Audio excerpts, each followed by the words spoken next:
Il y a deux axes de travail, en fait, très simplement. C'est promouvoir le talent d'un acteur qu'on a choisi de suivre, et puis le promouvoir auprès des directeurs de casting, des metteurs en scène, enfin des gens qu'ils doivent rencontrer pour répondre à un rôle. Et puis il y a toute la partie administrative et juridique d'une négociation d'un contrat, qui est le résultat d'un rendez-vous ou d'un casting passé. Voilà.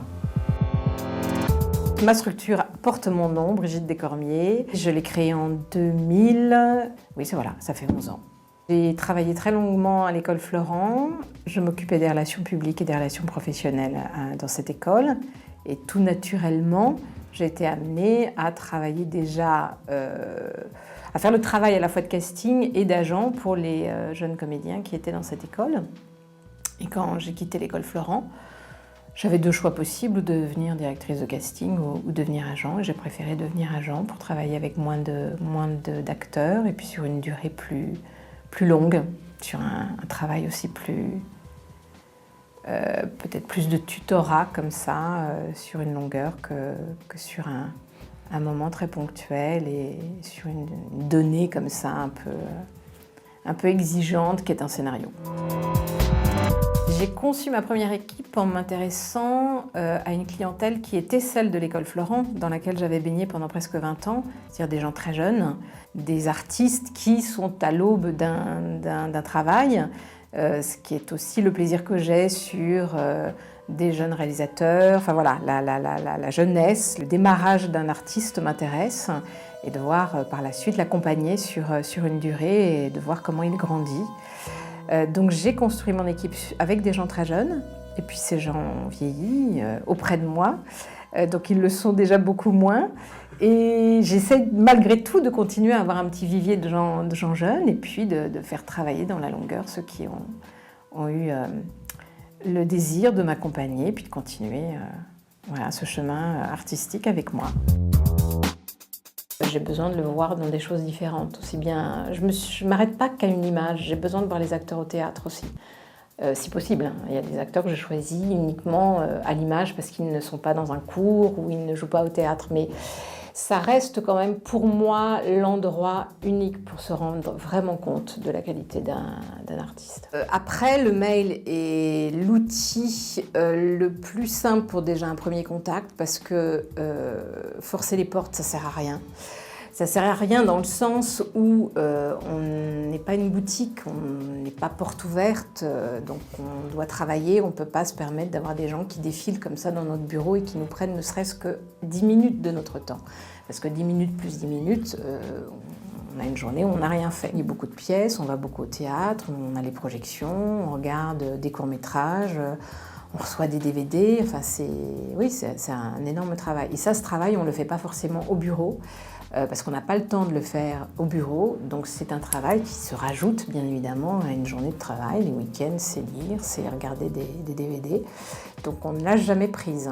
C'est ça qui est un peu compliqué des fois. Donc je dirais qu'il y a une part de chance des fois effectivement dans cette histoire de rencontre entre un agent et un acteur. Moi je fais beaucoup les cours de théâtre, pas tous non plus parce qu'il y en a aussi beaucoup. J'ai un petit peu mes références.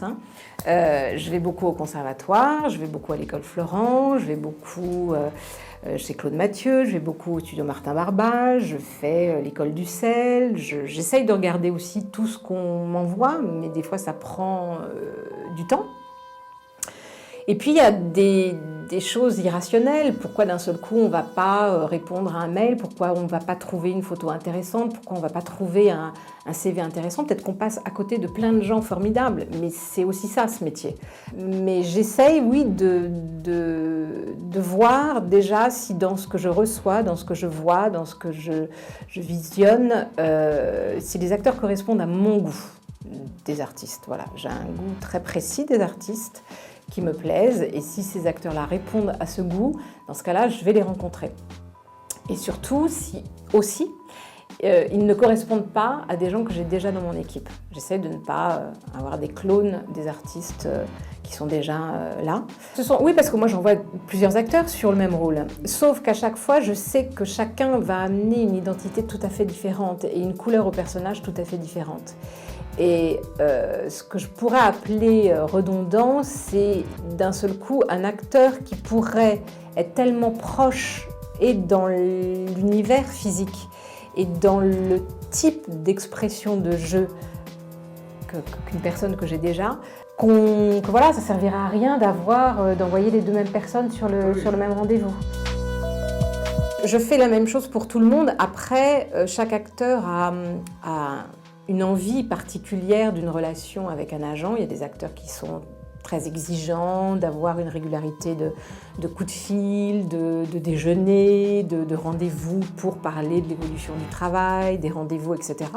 Et puis il y en a d'autres qui n'ont pas cette nécessité-là, qui vont au rendez-vous, qui attendent qu'on les appelle, qui attendent qu'on leur donne des retours, mais qui ne sont pas dans une nécessité comme ça absolue d'un rendu régulier de sentiments sur leur travail. J'ai besoin d'admirer mes artistes, forcément. Ils m'accordent une confiance aussi, je dirais pas quasi absolue, parce que j'ai un travail vraiment très à l'écoute d'eux. Ils ont toujours le dernier mot. C'est un acteur qui travaille, donc c'est pas moi qui suis devant la caméra ou sur scène, donc c'est l'acteur qui finira par dire oui ou non à un projet. Donc on essaye vraiment d'être en harmonie, d'être en écoute de chacun, parce qu'on a des exigences aussi. C'est je dirais une communion d'intérêts, notre travail. Nous, agents, intérêt à ce que nos acteurs et nos artistes, réalisateurs, auteurs, travaillent le plus et le mieux. Et pour ça, on a aussi bien évidemment besoin d'acteurs qui acceptent aussi le principe de notre travail. Donc voilà, c'est essayer de comprendre les nécessités de chacun, les envies de chacun, pour faire que notre chemin commun soit le meilleur. Moi, je ne mets pas d'enjeu à dire à un acteur il faut que tu me rapportes de l'argent tout de suite, c'est ridicule, il faut aussi donner du temps aux artistes. Mais c'est vrai qu'à un moment donné, il faut aussi faire le constat de est-ce que notre rapport de travail, qui malgré tout est un rapport d'argent, hein, nous on gagne notre vie uniquement sur l'argent que les acteurs nous permettent d'avoir sur leur contrat, à un moment donné, si effectivement il n'y a pas ce rapport-là, on peut se poser la question aussi de l'utilité du travail en commun. C'est aussi pour ça que nous, agents, on peut aussi à un moment donné avoir besoin de travailler avec une équipe élargie, parce qu'il faut aussi donner cette possibilité à un acteur de ne pas rapporter de travail, de ne pas travailler, Voilà, si on devait obliger un acteur de réussir tous les castings, mais comment ferait l'acteur ? Il pourrait de toute façon pas, et puis c'est impossible, c'est la réalité.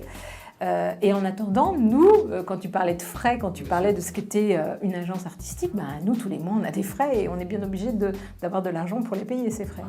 Donc, c'est en ça que d'un seul coup, on doit avoir une régularité de rentrée. C'est important aussi que les acteurs se sentent dans cette responsabilité-là. Il y a beaucoup d'acteurs qui ne se rendent pas compte de l'investissement à la fois de temps, l'investissement de cœur et l'investissement financier que représente la promotion d'un artiste. Ça représente un coût important et ce coût forcément, il faut qu'on l'assure par aussi une fidélité de nos artistes. On ne peut pas avoir quelqu'un qui d'un seul coup nous dit voilà, moi je pars demain, voilà, au revoir, t'as bossé pour moi mais c'est un dû. Non, c'est pas un dû. Il faut avoir des rêves et surtout, il ne faut pas les détruire. Mais il faut être aussi conscient de la réalité. Une gestion d'une carrière, c'est quoi ? C'est compliqué parce que c'est à la fois essayer de faire en sorte que l'acteur soit heureux, fier de ce qu'il fait. Et puis en même temps, il faut répondre à la demande. Et ce n'est pas nous qui construisons. Nous ne sommes pas producteurs, nous ne sommes pas auteurs, nous ne sommes pas directeurs de chaîne. Il faut essayer d'allier à la fois les envies des artistes, les envies magnifiques et belles de défendre de beaux projets dans une belle langue, d'avoir que des premiers rôles et d'être surprenant à chaque fois, et en même temps la réalité du métier qui n'est pas toujours une réalité aussi extraordinaire. Il y a des projets qui sont moins bien écrits, qui sont peut-être moins excitants au départ pour un artiste et un agent, mais qui peuvent peut-être au final se révéler presque plus intéressants, plus salvateurs pour un acteur. Un acteur qui se limite aussi toujours à travailler dans le même sens peut vite s'appauvrir. Je pense qu'il faut aussi être curieux de s'imaginer aussi dans des univers qu'on n'a peut-être pas envie de découvrir. Et je crois que les acteurs manquent d'envie de se surprendre et d'envie de se mettre en danger. Et je trouve qu'il n'y a rien de pire pour un artiste. Moi, j'aime bien, je suis très charmée par les acteurs qui sont là où on ne les attend pas. En tous les cas, c'est ce que j'attends des miens. Et je ne sais pas si j'y arrive systématiquement et si eux y arrivent aussi, mais en tous les cas, c'est dans ce sens-là que j'ai envie de travailler avec eux. Non, il faut se cultiver, puis de toute façon la vie impose ça, enfin faut être curieux, pas uniquement de soi-même.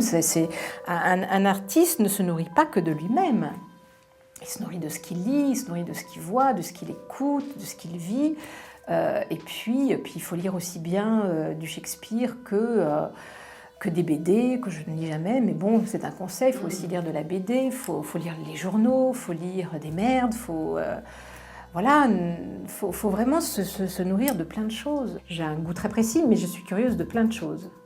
Je ne fustige pas les gens par rapport à leur goût. Et puis il n'y a pas d'âge pour se faire sa culture. Dire que si un acteur n'a pas lu les œuvres intégrales de Molière ou de Marivaux, voilà, je ne vais pas pour autant ne pas m'intéresser à lui. Par contre, j'espère qu'au bout d'un moment, il aura eu envie de les lire et que notre travail en commun lui aura donné l'envie aussi d'aller vers ça. Je vous adore tous les deux.